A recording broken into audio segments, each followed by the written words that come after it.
नमस्कार, आप देख रहे हैं ब्रेकिंग बिहार। अभी हमारे साथ हैं युवा बिहार सेना के राष्ट्रीय अध्यक्ष इंजीनियर राजकुमार पासवान जी।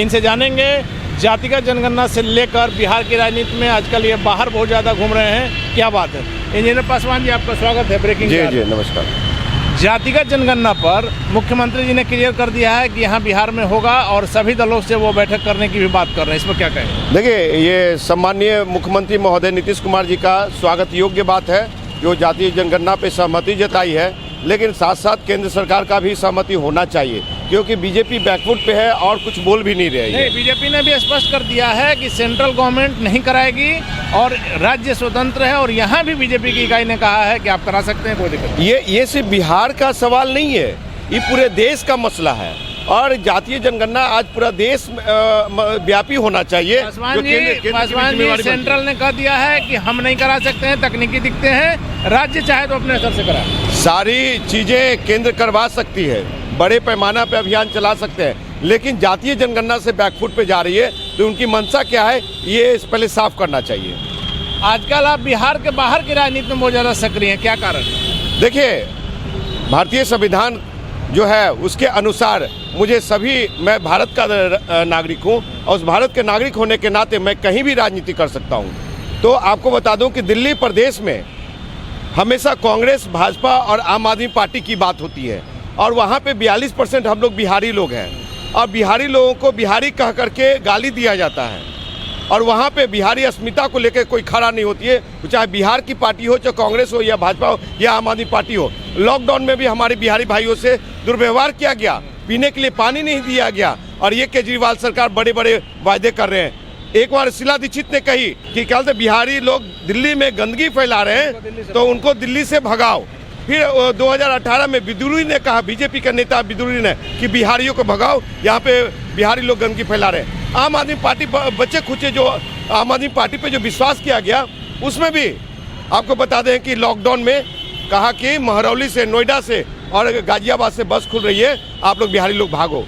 तो यानी क्या इस पर जाइएगा तब तो बात बहुत फिर पीछे आना होगा कि आखिर बिहार के लोग बाहर क्यों जाते हैं, यहाँ की सरकार में कमी है तब तो बाहर जाते हैं। अरे भैया, मेरा अधिकार है, अगर दिल्ली प्रदेश किसी की बाप की नहीं है, आपको बता है, लेकिन आप जा रहे हैं, आपके राज्य में दूसरे राज्य के लोग क्यों नहीं आ रहे हैं? इसलिए कि यहाँ पे जॉब अपॉर्चुनिटी ज्यादा नहीं है। यहाँ की सरकार दोषी है ना? तो यहाँ की सरकारें दोषी है, लेकिन हमारे जो 42% बिहारी भाई लोग दिल्ली में हैं, अगर जॉब कर रहे हैं तो उनके मान सम्मान के लिए, अधिकार के लिए लड़ना पड़ेगा। छठ जैसा पूजा को अरविंद केजरीवाल नहीं होने दिया, वहाँ लोग जबरदस्ती किया।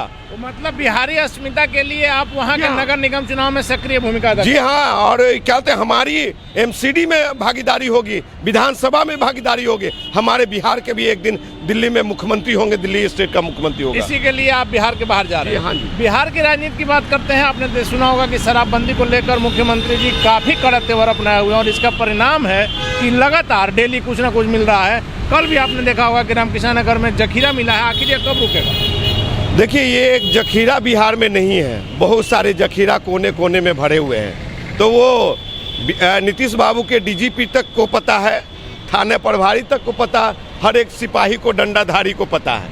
तो वो जब अगर नहीं बंद करवा सकते हैं पूर्ण रूपी, तो उन पे यानी सरकार खिलवाड़ कर रही है और पैसा जो राजस्व सरकार को जाना चाहिए वो इन लोग के पॉकेट में जा रहा है। आप बीच में प्रधानमंत्री पद के दावेदार हो गए थे?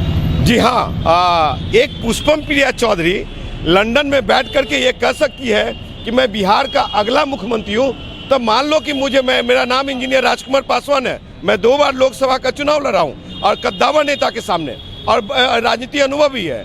तो उस अनुभव के अनुसार अगर विरोधी दलों को, विपक्षियों को, भाजपा के खिलाफ जो विपक्षी दल है, उनको अगर कोई प्रधानमंत्री के उम्मीदवार नहीं मिल रहा है, तो हमसे बढ़िया स्वच्छ छवि का प्रधानमंत्री कौन मिलेगा?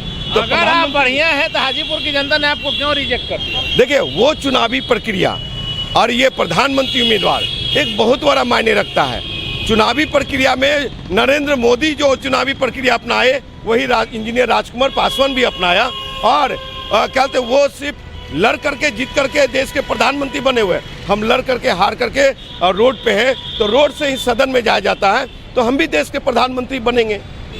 तो इसमें बड़ी बात क्या है? तो अगला प्रधानमंत्री, अगर जितने भी राजनीतिक दल हैं, विरोधी दल हैं, कांग्रेस हो, भाजपा हो, आरजेडी हो, जदयू हो और भी अखिलेश की पार्टी हो, चाहे जो भी गठबंधन करना चाह ये ममता बनर्जी की पार्टी हो, सब लोग मिल करके मुझे प्रधानमंत्री का उम्मीदवार चुन ले। पासवान जी, आखिरी सवाल ये है कि एनडीए में आजकल आप देख रहे हैं कि रोज जो है उठापटक हो रहा है। इसमें ज्ञानेंद्र सिंह ज्ञानू और नवल किशोर यादव का आपने बयान सुना होगा, क्या आपको लग रहा है एनडीए में सब ठीक चल रहा है? देखिए, सब लोग वेंटिलेटर पे हैं।